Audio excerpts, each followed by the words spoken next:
So this happened in a previous episode, a total disaster, but I was super lucky and I actually saved the mold. So if you want to know how, and if you are new on the channel, this is Petrolera. Get comfy and let's find out.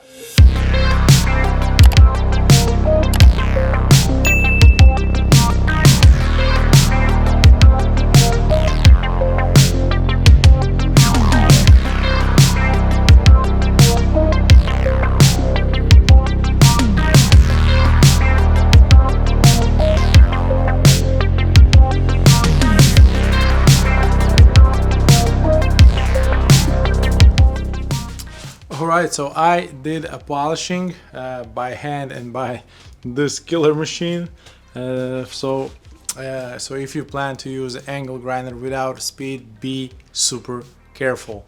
Also, this edge was super sharp, so it kind of cut out a piece of the foam. Also, you are unable to control the speed, so it's really hard. Also, you need to hold the part with the hand, so it was a little bit terrific. But somehow I did it. I also did it by hand a couple times. It looks perfect, and I will say that I saved the mold because this is really good looking mold for now. Yes, there is some swirls and so on. My fingerprints will be gone. Also, the reflection is much better. So now I need to finish second half. So this. I still don't know how I will polish that. I don't think so. I will use this killer machine.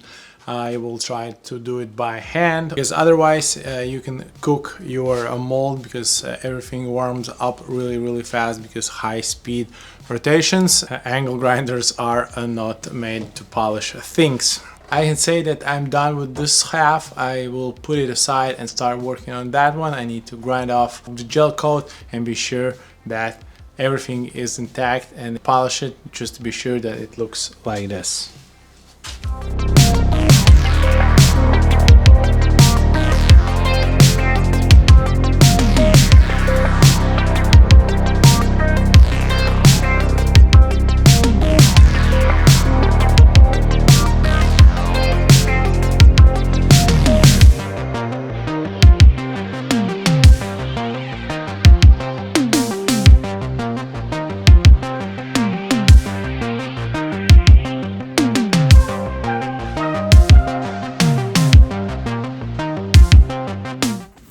Okay, everything now looks fixed. I already sanded.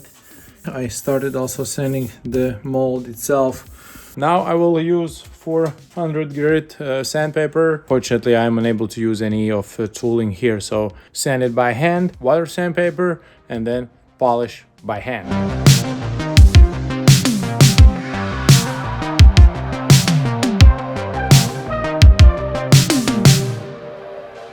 So now I'm actually on my way to pick up the mold. Yes, this time I went from my workshop to another workshop called Prestel Composites.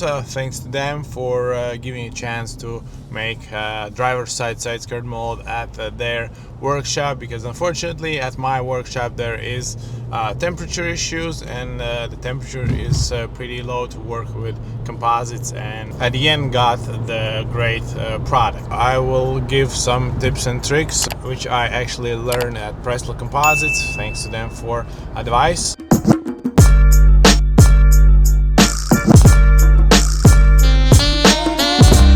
It's time to mark down where I need to cut it off all the unnecessary pieces. In this mold, I don't forget about the splitting pieces which are under there, but that I will show you after I will crack it open.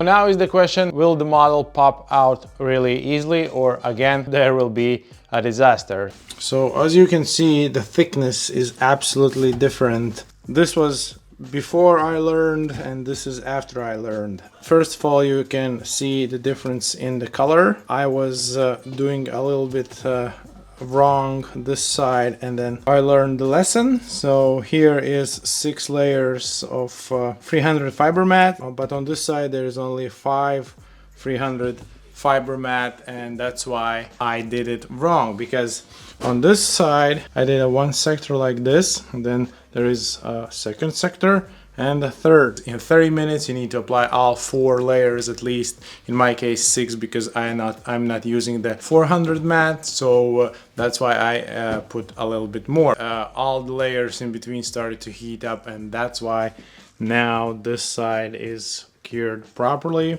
One thing happened when I applied all layers. I created all this side, and there was an issue with my hardener, because my hardener was a little bit old and nothing was happening. First couple hours, guys called me and told, did you add hardener in the resin? And I told yes, because everything was done properly. Looks like it started to react really late. Now it's cured, it looks okay. This mold is much heavier than that mold. But now let's crack this open and see how it looks inside. I hope there will be no surprises as the last one. It's the money.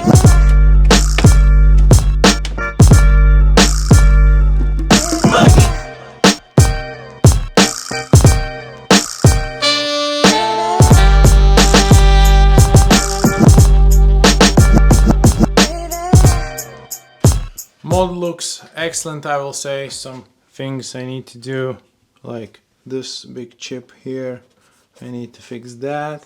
This will be also removed because I need to still cut something here, do all the final tune with the cutting. I'm really excited to try the first part in this mold. Looks like this opening is a little bit bigger than this one. Yeah, so it looks like this will be a little bit trickier. Here they are side by side, and actually the previous mold is much better in the surface. As you can see a reflection of my hand, but on this one it is, but not that good.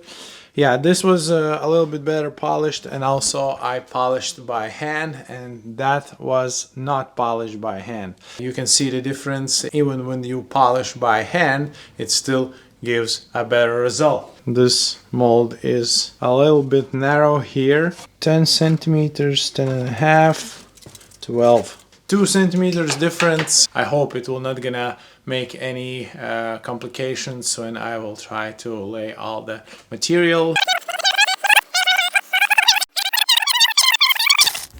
Okay, I started scraping off the putty, and actually it works really well. I grabbed just a plexiglass, and it started coming off really easy. Feeling like scraping a lottery ticket. Comes really easy off. My fingers crossed that I will be able to scrape it off that way, and there will be no more issues, because this will be a really fast way then, and I hope I will not gonna need to sand it many times with all kinds of sandpapers.